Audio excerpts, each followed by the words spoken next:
Oh, how I have a passion for bikes, as you might have noticed. But welcome back to the Maverick Cyclist. So this is a podcast for cycling, but lots of people end up here for different reasons. Maybe you're new to cycling and looking for ideas or information. Maybe you don't ride at all and you just know somebody who does, somebody crazy like me.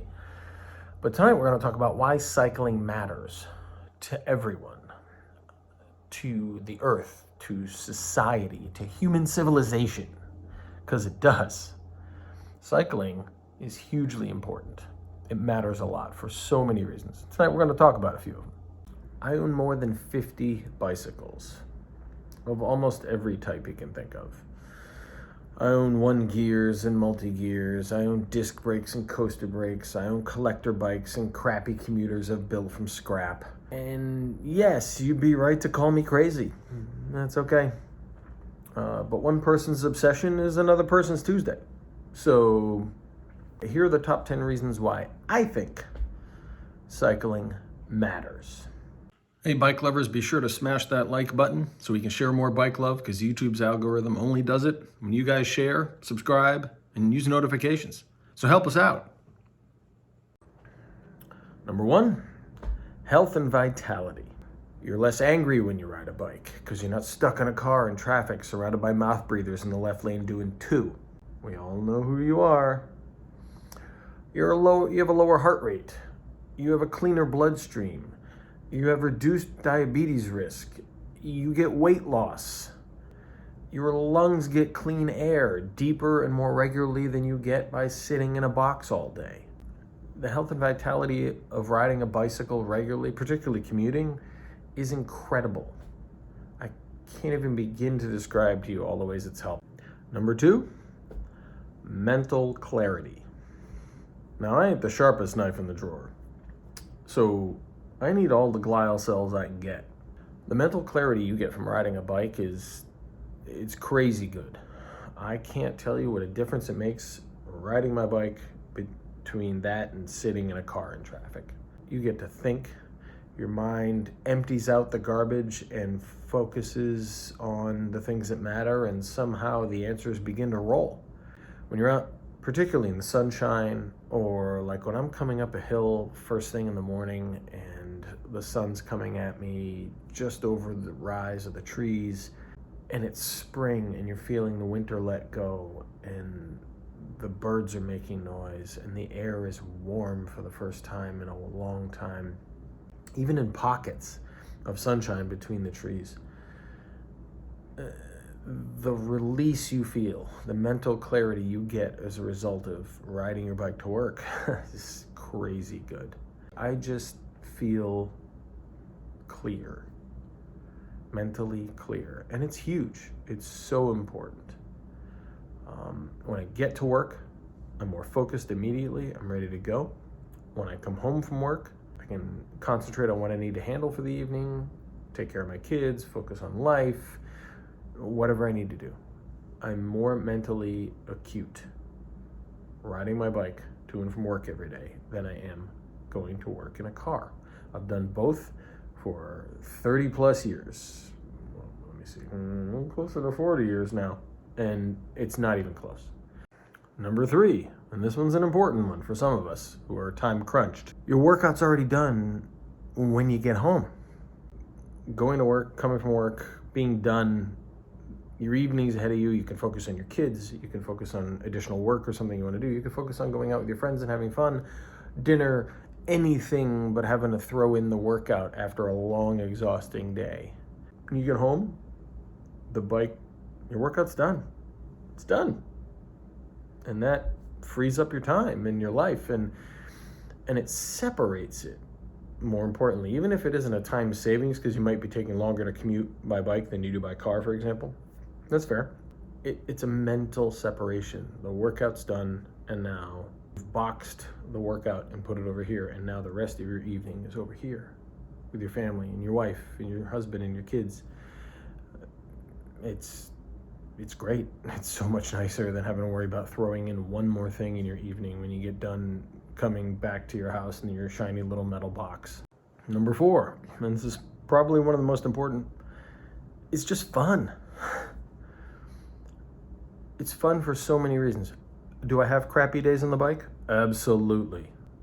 February, when it's 19 degrees and it's cold and dark and windy, yeah, the first few miles suck. They absolutely do. But it ends up being fun. And all the days you get out there that the weather is nice. The wind is soft and in your face, or warm because it's spring, or cool because it's fall and you've had a long hot summer. The leaves, the buds in the trees. In Virginia, we get like the buds that are white and pink and whatnot, and they blow across the road like snow when they come off and they get replaced by the green leaves. It's friggin' beautiful. It's just fun. You don't get that in your car. You don't feel it in that container that you ride in to work on four wheels. In a bicycle, you're exposed, you're feeling it, you get those good things. You get the fresh smell of cut grass or barbecues in the afternoon. It's just fun. You get out on the weekend and everybody's in a good mood and they're all waving and saying hi, and it's phenomenal. It's so great. Riding a bike is as fun to me now at 52 years old as it was at 10. Number 5, you can share cycling with your family, your kids, your spouse. You can share it. You can do it together. It's an outdoor activity. You all breathe clean air. You all get healthier. You can share the experiences, the smell of the grass, the sounds in the evening, the wind through the trees, the birds, the mourning doves. It's just great. It's just great. You blow by some honeysuckle, and the sweet smell that crosses your face. It's great. And you share that with your kids. You can help them experience and enjoy simple things in life, and simple joys that don't require money or sitting in front of a television or sitting in a car. You can go grocery shopping with them and bring the groceries back in a pull behind. And you can share that. It's not a solo thing. It's not a me thing. It's an us thing.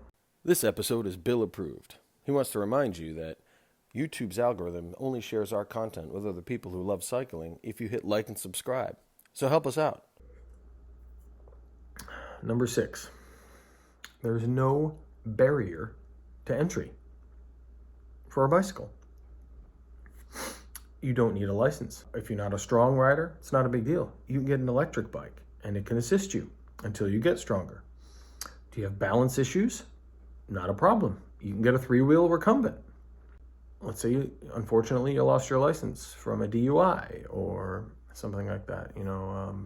Our charity bike shop helps a lot of folks get back on their feet who've been incarcerated, for example. And it's important for them to be able to get that dignity back, be able to get to work and make a living and feel valuable in the world. The bicycle gives you that because there's no barrier to entry. There's no stratus of social level. It's just a bicycle. It doesn't care. You just get on it and you ride. And it wants to go where you want to go. That's the best part. Number 7 is an important one. It's cheaper than your car in every conceivable way. Loudoun County here in Virginia gives me the privilege of owning a car at the rate of a 4.2% tax on the value of that car every single year. Thanks, Virginia. Love you. But guess what, folks? Doesn't matter when you have a bicycle. It's not taxed. It doesn't require a license plate. There are no fees for owning it. You just park it in your garage or your deck, or chain it up outside your house to a tree, or stick it in your foyer or your bedroom or your studio apartment. Doesn't matter. It's so much cheaper than a car. There's no gasoline, and the tires and the brakes and the lights are way cheaper than they are for a car. And even if you were to go crazy and spend $14,000 on a fully loaded Pebble bicycle, you would get electric assist, you would get lights, you would get a heater, you would get a windshield wiper. But everywhere you go, it's treated like a bicycle. So it's not taxed, and you can go on the road, and you can go on the trail, and you can go to work, and you can go home, and there are no days off. There's no oil change. There's no tolls to pay. There's no taxing you for the privilege of parking it in somebody's freaking county. It's ludicrous. You can live anywhere, virtually, with a bicycle. If you have the right bicycle, you can live on dirt roads, you can live on paved roads. Doesn't matter.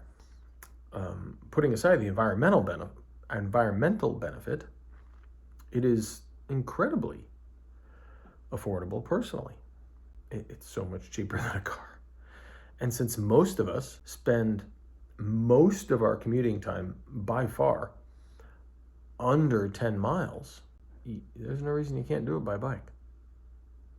There isn't. And even if you chose an electric bike and you spent more money to get it and it takes a little money to charge it, it's still so much cheaper than operating any kind of car, and it won't be taxed by your county. So celebrate that. Take advantage of it. If you're down on your luck, or if you have $1 million, doesn't matter. Save the money. Ride your bike. Number 8, let's talk about the fact that it doesn't pollute. So we're just talking about cars and expense. On top of the expense, if you're driving a gas car, you're messing with the environment. The bicycle doesn't pollute. And the first time you recognize how important that is the first time you're on a bike and somebody blows by you in a diesel dump truck and blows all that black soot in your face. It just doesn't pollute.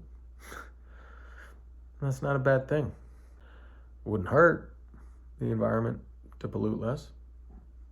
So why not? It's just one more benefit. So now we're getting into some of the more cool and yet frivolous portions of bike love and why cycling matters. The excitement of sport. Number 9. I love lots of sports. I grew up playing them. Cycling as a sport is something I discovered during Lance's era, of course, because he brought cycling excitement to the U.S. I followed cycling before that, but before Lance, let's be honest, it was only in the newspaper or crappy little 2-second segments on ESPN. It was Lance that made cycling its own event during the sporting year. Following cycling sport as a sport is incredibly cool. It's so much fun. There's so much intrigue, there's so much subplot, there's so much subterfuge. The landscape for your strategy as a cyclist in the sport changes every single day, depending on the terrain, the weather, who's leading, who's behind, what category you're in. If you're going for the general classification or a different jersey or trying to win a team event, or it's a one-day race or a multi-day race, there's 100 factors that go into the strategy that goes behind winning a bike race and competing in a bike race, and it changes all the time, which makes it really cool and dynamic. And we're going to talk about this a lot in an upcoming episode because I'm really excited to share it with you. It took me a while to figure out the nuance, but once you figure out the nuance, it's really, really fun to follow it, and it's fantastic. Okay, number 10. Now this is the last one, but it's not necessarily the least significant. Cycling exposes you. It makes you cognizant of the world around you, and it makes you a better driver and citizen. When you're on a bicycle on the road, you are exposed. You are not able to contain yourself in a protected little metal box with windows up and a roof and doors and shut out the outside world and not be responsible for your actions in it or your place in it, like you have to be on a bicycle. Why do you have to be that way on a bicycle? Well, you don't have a choice. You do something stupid, you're going to get run over, and bad things happen because you're always smaller and lighter than the vehicle that's going to crush you like a grape. So you must be cognizant of your place in the world. But what ends up happening as a result is that you let others go. You signal better. You pay more attention. You're not on your phone. It's not a good idea. And as a result of being a cyclist, when you're in the car again later and you're commuting, you are focused. You don't realize it at first, but after a while, you're like, oh yeah. And you see things that you didn't see before. Bicyclists on the road, people approaching different angles. Those things begin to matter to you because you can immediately place yourself in the position of the cyclist in your own memory from when you were doing it when you're behind the wheel. It also makes you a better citizen because as a result, you're more tolerant of bicyclists. You're more aware of them. You don't tend to have the capacity to be such an asshat in a car once you've experienced being the recipient of asshats on a bicycle. So it's really, really important. I think, personally, cycling should be part of the driving training that happens in America. You should have to ride as part of the driver training to understand what it's like to be on the other side of that car that you're going to be in later. It would help you understand it and understand the danger it poses, but also to appreciate the car as a bicyclist and the bicycle as a car driver. We're all sharing the same roads, folks. And as you'll see in another episode we're going to cover, pretty much all 50 states have rules about bicycles that make them equivalent to cars on the road.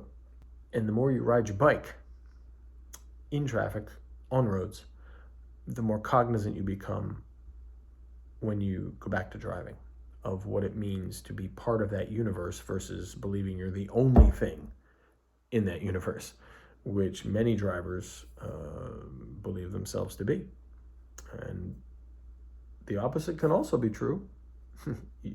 I've seen many cyclists who believe they're the only thing in the universe, and because the rule says they can be on the road, they take up the whole road. And that's ludicrous and asinine. And you're an asshat if you do it on a bike. Because there's lots of folks in cars who are faster, bigger, and heavier than you, and they should be allowed to get going where they need to get going too. Because we're all in this together. We got to share the road. Consider supporting the channel by becoming a Patreon so we can share more bike love worldwide. If you do, you'll be automatically entered in periodic raffles of bicycles from my collection. So there you go. The top 10 reasons why I believe cycling matters. In the end, we're all in this together. We got to share the road, so let's just do it. Cycling matters. So there you go.